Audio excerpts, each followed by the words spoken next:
자, 저도 한번 다시 미리 한번 인사하겠습니다. 메리 크리스마스. 예, 좋습니다. 이제 이번 주 금요일 크리스마스인데, 여러분 크리스마스는 예수님의 이 땅에서 태어나신 것을 기념하는 날이죠. 정확히 말하면 생일이라고 말하기는 조금 어렵기도 해요. 왜냐하면 언제 태어나신지 우리는 알지 못하니까. 그러나 우리가 이제 예수님이 오셨다는 것을 기념하고 그 의미들을 생각하는 그런 날입니다. 자, 예수님께서 이 땅에 오셨습니다. 근데 이제 어떻게 얼핏 보면 이거 무슨 뭐 세상에서 말하는 어떤 신화, 신비한 어떤 탄생 그런 거 좀 비슷한 거 아닙니까? 뭐 박혁거새나 알에서 태어났고 아니 무슨 곰이 마늘 먹다가 100일 버텨서 사람 되고 뭐 이런 거 비슷한 거 아니에요? 하나님이 사람 됐다는데. 자, 여러분, 그런 거하고 근본적으로 다릅니다. 어떻게 보면 굉장히 신비한 기록들이 나타나 있죠. 뭐 동방의 박사들이 별을 보고 예수님을 따라왔다 하고, 처녀가 잉태해서 아들을 낳았다 하고, 굉장히 어떤 신비한 일들이 기록되어 있습니다. 그리고 오늘 본문처럼 우리가 좀 전에 읽었던 본문에 어떤 본문이 있습니까? 이 천사들이 들에서 양을 치는, 밤에 들에서 양을 치는 목자들을 찾아가가지고 너희를 왜 구주가 나셨다는 거 반짝반짝 보여주고, 뭐 대단한 것 같고 좀 신기한 것 같고 뭐 신화 같고 꾸며낸 이야기 같고. 그런데 여러분, 제가 이제 이 말씀을 나누면서 여러분과 함께 이 단어를 좀 기억하시기를 바랍니다. 자, 구원 역사라는 단어를 좀 기억합시다. 구원 역사. 그러니까 이것은 어떤 신비함 자체를 목적으로 한 기록이 아니라는 거예요. 와, 대단하지? 하나님이 이런 분이야. 하나님은 대단해. 이런 거를 주 목적으로 하는 게 아니라, 자, 하나님이 인간을 구원하기 위한 역사를 이어가는 정점에 있었던 사건. 말하자면 이 모든 것들은 하나님이 계획하셨고 그리고 성취되었으며 앞으로 영향력을 발할 것이라는 그런 전체적인 흐름 가운데 의미가 있는 것입니다. 예를 들어서 여러분, 처녀가 잉태하여 아들을 낳았다. 이게 말도 안 돼. 무슨 곰이 사람 되는 것보다 더 이상해. 근데 여러분, 그게 의미가 있는 것입니다. 어떤 의미가 있냐면요, 여러분, 이 세상에 예수님 오신 이유는 우리를 죄에서 구원하시기 위함입니다. 맞죠? 예, 죄에서 구원하기 위함. 근데 죄에서 구원하시기 위해서 예수님은 어떤 분이셔야 하냐면 죄가 없는 분이셔야 합니다. 아담 안에 자연적 출생으로 태어나는 모든 사람들은 죄 가운데 태어나죠. 근데 오직 예수 그리스도만 성령으로 잉태되셨습니다. 그래서 우리 히브리서 보면 이런 말씀이 있는데요. 4장 15절에 우리에게 있는 대제사장은 우리의 연약함을 동정하지 못하실 이가 아니요 모든 일에 우리와 똑같이 시험을 받으시니로되. 자, 여기요. 같이 시작. 죄는 없으시니라. 죄는 없으시니라. 이 이유가 되는 것입니다. 그래서 아담과 하와가 범죄한 후에 뱀에게 하나님께서 저주하실 때 이런 말씀을 하세요. 너를 짓밟을 네가 들여온 죄에 대하여, 그리고 죄의 영향력 때문에 고통하는 인간들을 구원하고 너를 짓밟고 이길 사람은 어떤 사람이냐? 아담의 후손이 아니라 여자의 후손이라는 말씀을 하고 계세요. 자, 창세기 3장 15절. 내가 너를 여자와 원수가 되게 하고 내 후손도 여자의 후손과 원수가 되게 하느니. 여자의 후손은 내 머리를, 뱀의 머리를, 사탄의 머리를 상하게 할 것이요 너는 그의 발꿈치를 상하게 할 것이니라. 십자가에서 예수님이 고난 당하시지만 그것이 영원한 예수님의 끝이 아니라 발꿈치 상하는 거라는 말씀이죠. 예수님께서 그 다음에 어떻게 탄생할 것을 이사야에 또 어떻게 말씀하죠? 7장 14절. 이거 한번 같이 읽어보죠. 시작. 그러므로 주께서 친히 징조를 너희에게 주실 것이라. 보라, 처녀가 잉태하여 아들을 낳을 것이요 그 이름을 임마누엘이라 하리라. 예. 처녀라는 것을 계속 말씀하십니다. 이게 처녀의 몸에서 태어난다는 것 자체가 어떤 신비한 것을 목적으로 한 것이 아니라 구원을 목적으로 한 하나님의 사역이라는 걸 말씀해요. 그럼 동방박사는 뭐예요? 동방박사 별 보고 따라온다. 이게 무슨 만화 같은 얘기 아니냐? 별이 움직이는 걸 보고 어떻게 그 길을 잡냐? 여러분, 저도 정확하게 모르겠어요. 그러나 아마도 천문학을 연구하는 그 당시의 박사들이 특별한 천체의 움직임을 보면서 움직였던 것 같아요. 근데 여러분 한번 생각해 보세요. 이스라엘의 왕이 나왔다. 이스라엘 대단한 분이 태어났다는 것을 별을 보고 갔습니다. 그 사람들이 어디를 찾아갈 것 같습니까? 여러분 성경을 보세요. 그 사람들 어디를 찾아가죠? 자연스럽게 예루살렘에 있는 왕인 헤롯을 찾아갑니다. 그렇죠. 근데 하나님께서 헤롯 궁에 예수를 태어나게 하지 않으셨어요. 참 신기하게 어디에 예수님이 태어나냐면 좀 떨어진 베들레헴이라는 아주 작은 곳, 베들레헴 에브라다야. 너는 참 작은 고을이다. 그러나 그곳에서 너를 다스릴 자가 태어날 것이다. 이사야 말씀하고 있잖아요. 거기에서 태어난다니까 헤롯도 율법사들을 불러서 야, 그리스도가 어디서 태어나냐? 베들레헴입니다. 그러니까 이게 자연스럽게 쓰여진 꾸며낸 이야기라면 당연히 왕궁의 예루살렘의 왕관 쓴 애기 막 이렇게 진짜 깨끗한 보자기에 왕 아기가 누울 만한 그러한 곳에 누워있는 아기가 있어야 되는데 아니라는 거예요. 마구간에 말밥통에 구유에 누인 아기, 그들을 이 동방 박사들이 다시 찾아가잖아요. 아, 이게 아니구나. 하나님이 이런 분이 아니구나. 여러분, 하나님께서 우리를 구원하신 것은 세상에 능력 있고 자기 행위가 깨끗한 사람들을 구원하심이 아니라 우리같이 천한 사람, 우리같이 죄인, 우리같이 하나님의 영광에 이를 수 없는 사람들을 향한 구원을 예수 그리스도를 통해서 이루신 것을 그의 탄생, 태어나심부터 분명히 보여주신 것입니다. 이건 단순히 신비가 아니라는 거예요. 이것은 하나님의 구원 역사의 계획 가운데 있는 거예요. 그러면 자, 오늘 본문을 한번 봅시다. 오늘 본문에 어떤 부분이 나와 있냐면 들에서 밤에 양을 치는 목자들이 나옵니다. 근데 천사들이 그들을 찾아갑니다. 여러분, 들에서 한밤중에 양을 치는 목자들 어떤 사람들일까요? 3D 업종입니다. 3D 업종. 춥고 배고프고 힘들고 이거 더러운 일이죠. 여러분, 야근하려고 자청하는 사람이 있습니까? 그 사람들은 아마 분명히 오늘은 딴 사람이 했으면 좋겠는데 근데 네가 힘없는 사람이었을 거예요. 그런 사람들이 밤에 양을 치고 있었습니다. 아주 힘든 그런 과정을 거치고 있었죠. 근데 천사들이 그에게 나타나서 하나님을 찾는, 야, 좋은 소식 전해줄게. 오늘날 너희를 위하여 다윗의 동네 베들레헴에 구주가 나셨다. 너희들 빨리 가서 경배해라. 근데 특징이 있다. 어떤 특징이 있냐면 그 아기 예수님은 지금 말 구유에 누워 있고 보재기에 쌓여 있다. 너무나 이상한 일이죠. 그리고서는 그들이 어떤 찬양을 하느냐. 오늘 본문에 나오는 그 찬양, 우리 한번 14절 같이 한번 볼까요? 시작. 지극히 높은 곳에는 하나님께 영광이요, 땅에서는 하나님이 기뻐하신 사람들 중에 평화로다 하니라. 자, 하나님께 영광이라는 말씀을 해주고 있습니다. 그리고 사람들 중에는 평화로다라는 말씀을 해주고 있습니다. 이게 무슨 영광인가 이런 생각을 할 수 있습니다. 여러분, 하나님의 분명히 영광스러운 분인 것은 분명하죠. 예.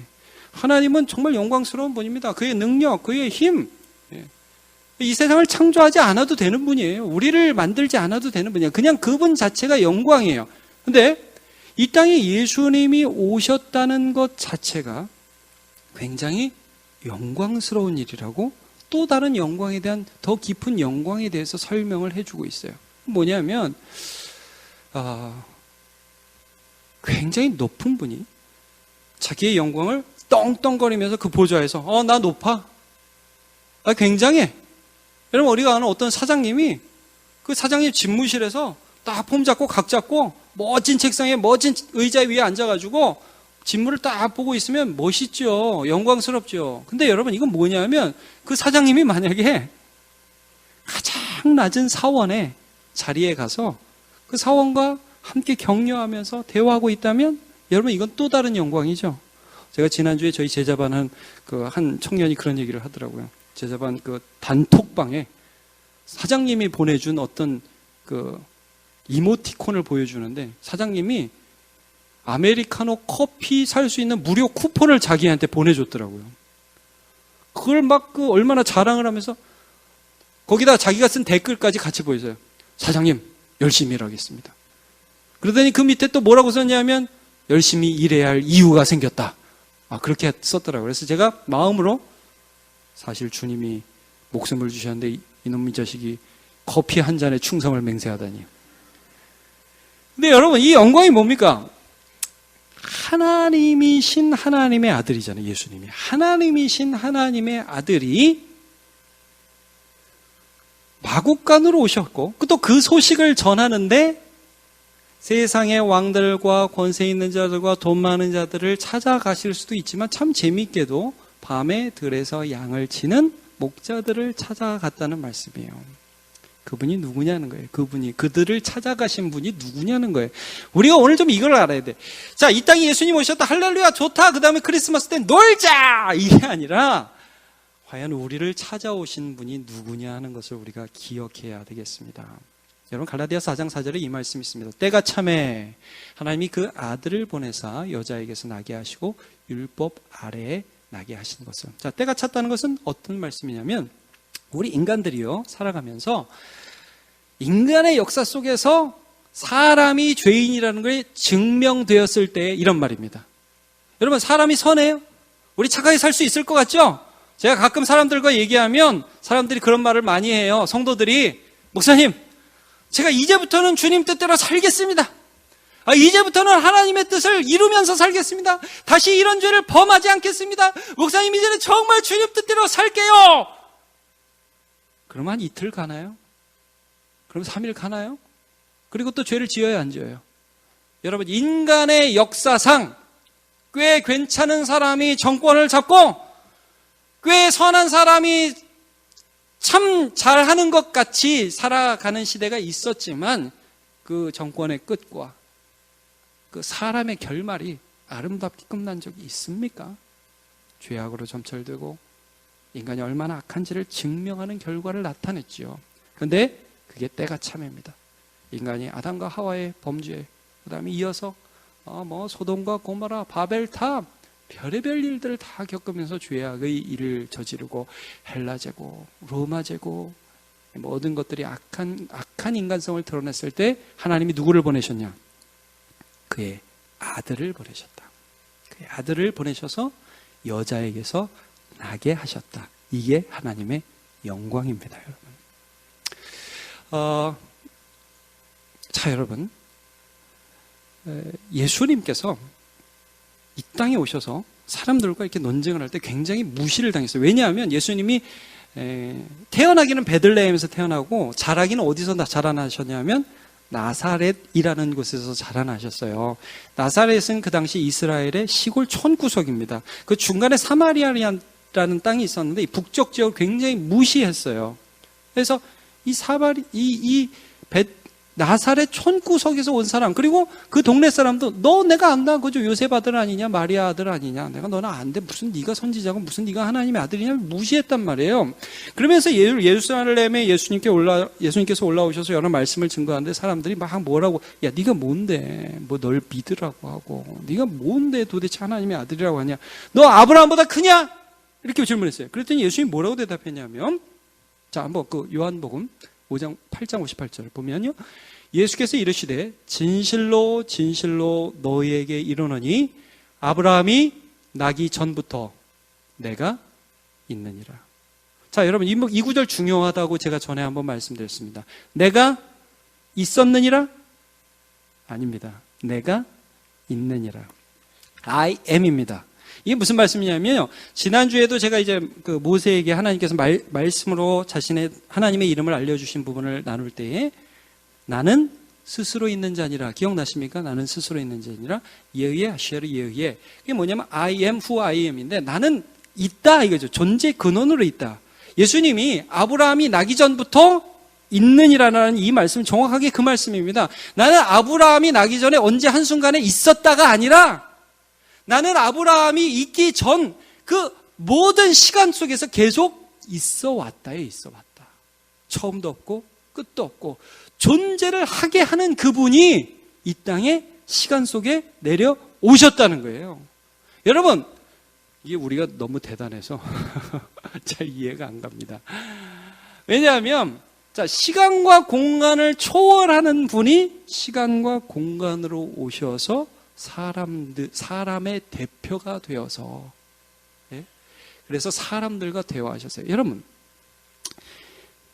정확하게 말하면 사실 이겁니다. 예수님은요, 죽을 수가 없어서 죽기 위해서 사람으로 오신 거예요.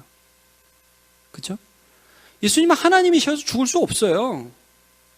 우리의 죄를 대신해서 죽기 위해서는 우리의 대표, 사람이 되어야 하잖아요. 그래야 죽을 수가 있잖아요. 그래서 이 땅 가운데에 사람으로 오셔서 기꺼이 죽으셨습니다.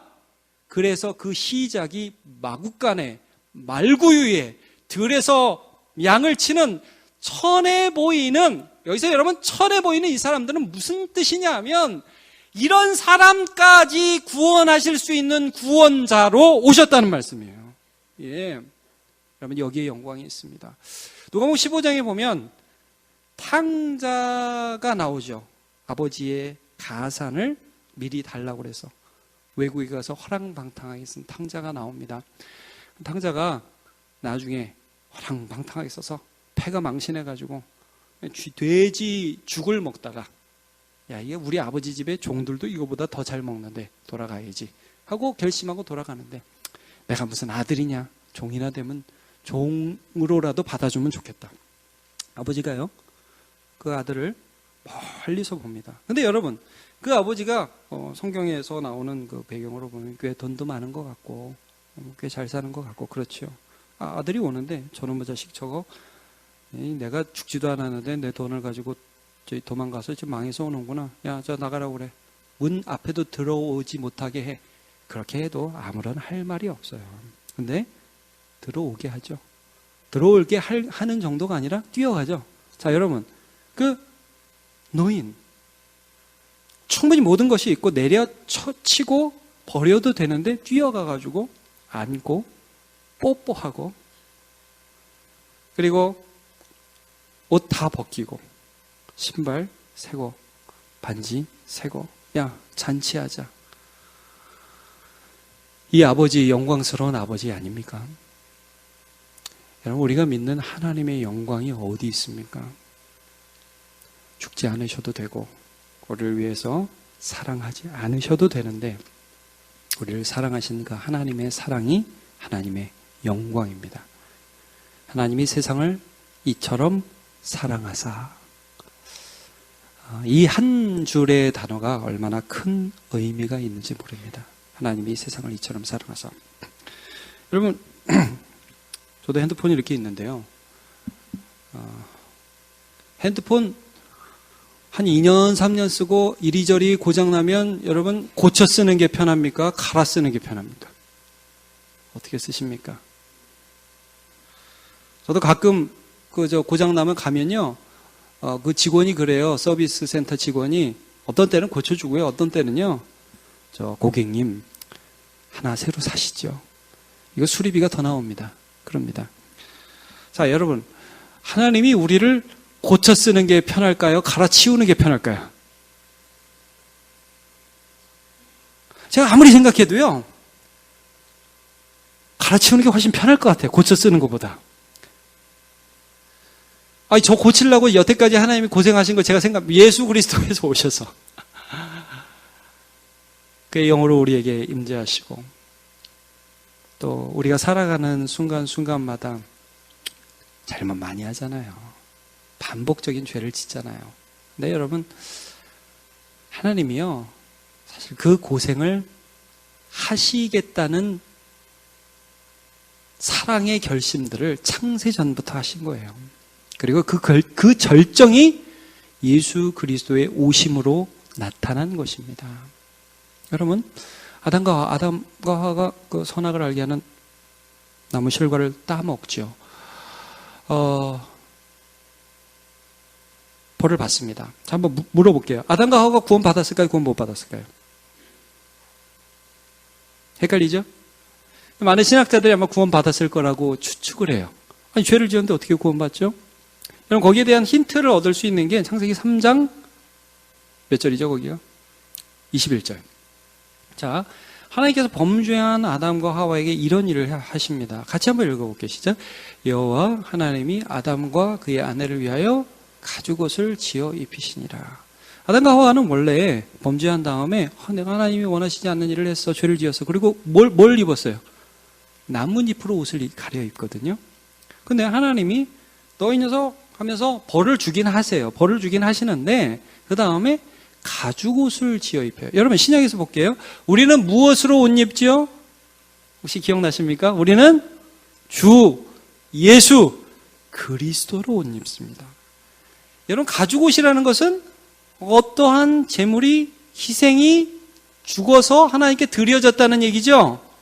아마도 이것은 예수 그리스도를 예표하는 것일 것입니다. 그러니까 여러분, 이건 무슨 말씀이냐면요, 아담과 하와, 예수 그리스도께서 오시기 전이라고 할 정도가 아니지, 너무너무 오래 전입니다. 자, 아담과 하와가 구원 얻었습니다. 누구 때문에 구원 얻었을까요? 예수 그리스도이십니다. 여러분, 그에게 수많은 사람들이 제사를 드렸습니다. 그러면 짐승의 피로 구원을 얻었을까요? 아닙니다. 예수의 피로 구원 얻은 겁니다. 예표입니다, 예표. 여러분, 예수 그리스도가 오기 전의 사람도 이 땅에 오신 예수 그리스도의 보혈의 공로에 의지해서 구원 얻은 것입니다. 굉장히 중요한 겁니다. 여러분, 예수 그리스도를 얼굴로 단 한 번도 보지 못한 우리 자체도 그의 죽으신 그의 이 땅에 오신 예수 그리스도, 이 땅에서 우리의 죄를 모두 지고 십자가에 지신 예수 그리스도의 보혈의 공로로 구원을 받은 것입니다. 그가 이 땅에 오셨는데 하늘의 천사들은 그게 보이는데, 여러분, 하늘의 천사들은 영광의 하나님께서 이 땅에 오셔서 예수 오시기 전에 모든 사람들과 예수 오신 그 당시와 예수 다시 오실 때까지 이 모든 사람들을 구원하시는 하나님의 구원 역사가 오늘 이루어지고 있는데 하나님께 어찌 영광을 돌리지 않을 수 있습니까? 그러므로 여러분, 하나님의 영광을 바라보는 저와 여러분 되시기를 축복합니다. 세상의 영광이 우리의 마음을 어지럽히게 할 때가 있어요. 저게 있어야 될 것 같고요. 여러분, 여기 돼야 될 것 같고, 이거 있으면 좋을 것 같고, 늘 말씀드리죠. 지갑에 요즘 어떤 색이 좋은 색입니까? 노란색이 좋은 색입니까? 여러분, 지갑에 노란색이 굉장히 많으면 평안이 임해요, 안 임해요? 놀라운 평안이 임합니다. 파란색도 임하고요. 텅 비면 불안하죠? 텅 비면 불안하다는 거예요. 근데 여러분, 그 다음 말씀이 그거예요. 그래서 주님이 무슨 영광을 보면서 이 땅에 오셨냔 말이에요. 그 높으신 분이 하나님의 영광을 보면서 이 땅에 오셔서 우리를 구원하셨죠. 근데 그의 기뻐하심을 입은 자들에게는 평화로다 그랬거든요. 평화로다. 이게 돈이 많아서 평화가 아니라 예수 그리스도가 나의 주가 되신다는 것이 내 마음에, 내 삶에, 내 전 존재에 이게 깊숙이 확 들어오는데 평화가 임하는 거예요. 평화가. 예. 자, 이 들에서 양을 치는 목자들이 이 소식을 듣습니다. 저 사람이 왜 날 찾아오지? 저 천사들이 왜 날 찾아오지? 왜 들에서, 혹시 잘못 찾아오신 거 아니에요? 지금 저쪽에 부자들 많이 있는데 저쪽에 좀 괜찮은 사람 많아. 아니다. 너네를 찾아왔다. 기쁜 소식을 전한다. 가서 경배하라. 하나님께 영광, 하나님의 기뻐하심을 받은 자는 평화. 그 사람들이 무슨 일을 했죠? 그 소식을 듣고. 여러분, 그 다음 구절을 보세요. 15절, 16절, 17절. 천사들이 떠나 하늘로 올라가니 목자가 서로 말하되 이제 베들레헴으로 가서 주께서 우리에게 알리신 바 이 이루어진 일을 보자 하고. 자, 느리게 갔습니까? 빨리 갔습니까? 빨리 갔습니다. 빨리 가서 마리아와 요셉과 그의 노인 아기를 찾아서 보고 천사가 자기들에게 이 아기에 대하여 말한 것을 전하니. 이상하지 않습니까, 여러분? 천천히 가야죠. 혹은 제가 제일 궁금한 건 이런 부분입니다. 양을 데리고 갔을까요? 놔두고 갔을까요? 여러분, 이 사람들 지금 제정신이 아닙니다. 분명히 제가 생각할 때 양을 두고 갔거든요. 도둑이 올 수도 있고 짐승이 잡아갈 수도 있고. 근데 뭔가 지금 이 사람들의 마음 안에 내가 여태까지 중요하게 생각했던 것 이상의 가치가 들어왔어요. 정말 우리 같은 사람을 불쌍히 여기시는 하나님의 아들이 오셨구나. 그게 뭐 대단한 지식이 아니에요. 그런데 그 지식이 탁 마음에 박히자 움직이기 시작했어요. 여러분, 평화는 놀라운 힘이 있습니다. 하나님과 나 사이에 죄악의 담이 무너지고 나 같은 자를 하나님이 사랑하신다는 평화가 임하게 될 때 그 사람이 세상의 돈과 세상의 명예와 세상의 가치를 뛰어넘어서 주께 헌신할 수 있는 것입니다. 여러분, 좀 전에 살펴봤는데 영원하신 하나님, 삼위일체의 1위이신 하나님의 아들이신 하나님이 이 땅에 오셔서 저와 여러분의 들의 양을 치는 밤에 들의 양을 치는 그런 목자와 같은 미천한 우리의 삶에 들어오셨다는 것이 여러분 믿어지십니까? 거기서 평화가 시작되는 겁니다. 다른 거는 괜찮다는 거죠. 아, 그러냐? 정말 예수께서 내 안에 오셨냐? 그러면 그가 이루실 것이 믿어지는 겁니다. 달려가도 되겠구나. 여러분, 믿음의 사람들 한번 보세요. 수가성 여인, 남편 5을 갈아치웠어요. 뭔가 공허했어요. 남자를 계속 갈아치우면 마음이 좋아질 거라고 생각을 했습니다.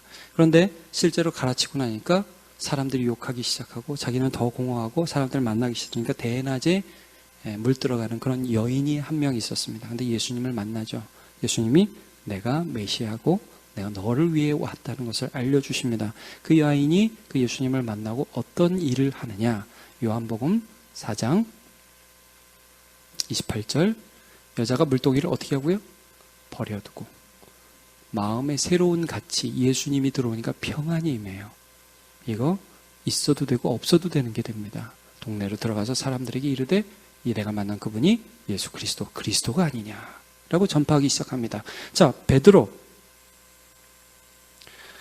고기를 많이 잡아야만 살아가는 사람이었습니다. 그런데 예수께서 그를 찾아오셔서 밤새도록 고기를 못 잡은 그에게 야, 깊은 데로 가서 그물을 던져라. 속으로 궁시렁궁시렁 하면서 갔겠죠. 그물을 내립니다. 툭툭툭툭 잡아 올리는데 고기가 넘쳐나요. 자, 이제 고기가 중요한 게 되지 않았어요. 저분이 누구신데? 이 고기가 있게도 하시고 없게도 하시는 살아계신 하나님의 아들이 내 앞에 와 계신데 내가 죄인인 것밖에 문제가 되지 않는구나. 내가 이 고기가 많거나 고기가 적거나 부자거나 명예가 있거나 명예가 없거나 이게 관계가 되는 게 아니라 내가 죄인이라는 것이 문제가 되는구나. 주여 나를 떠나소서 나는 죄인이로소이다. 예수님이 그 모든 문제를 해결하시고 나를 따라오너라. 내가 너로 사람을 낚는 어부가 되게 하리라. 하나님의 평화가 그에게 임하기 시작했습니다. 로마서 5장 1절 말씀 여러분 기억하십니까? 그러므로 우리가 믿음으로 의롭다 하심을 받았으니 우리 주 예수 그리스도로 말미암아 하나님과 화평을 누리자. 예수께서 우리에게 오셨다는 것을 믿는 자에게 세상의 것을 잡지 않아도 살아갈 수 있는 평강의 능력이 임하게 되는 것입니다. 저 높이 솟은 산이 되기보다 여기 오름직한 동산이 되기 내 가는 길만 비추기보다는 누군가의 길을 비춰준다면 그게 우리의 삶이 되고 싶지 않으십니까? 여러분 예수 믿으시죠? 천국 가세요. 그건 염려하지 마세요. 그게 중요한 게 아니에요. 그건 이제 따놓은 거고요. 자, 우리의 예수님이 어떤 영광을 바라보셨느냐가 이제 중요해요. 여러분, 더 많이 가지려고, 더 많은 결과물을 내려고 살지 마시고, 예수님처럼 더 낮아지는 게 하나님의 영광이 우리 안에서 나타난다는 걸 여러분 기억하십시오. 평강을 취하세요. 너무 불안할 때, 이 땅에 마구간으로 오신 예수님을 한번 생각해 보세요. 너무 불안할 때. 아니, 마구간에 예수님 가진 게 뭐가 있어요, 도대체? 아무것도 없죠? 그 마구간에 무슨 그 구유에 돈이 막 들어가 있었겠어요? 거기? 그런 거 없어요. 근데 여러분, 마구간에 오신 그 예수 그리스도가 소유한 것이 있습니다. 만군의 여호와 하나님의 이름입니다. 여러분, 오늘 우리가 이 예배당에서 조촐하게 아무것도 아닌 모습으로, 물론 최대한 꾸며서 잘 입고 오시고 잘하셨습니다. 그러나 우리의 본질이 그렇게 대단하지 않다는 거 우리 자신이 압니다. 그러나 저와 여러분이 소유한 것이 무엇입니까? 예수의 이름입니다. 예, 그것들이 우리에게 오늘 평화를 주기 시작해서 그 힘으로 세상을 이기는 영광스러운 삶을 사시기를 주님의 이름으로 축복합니다.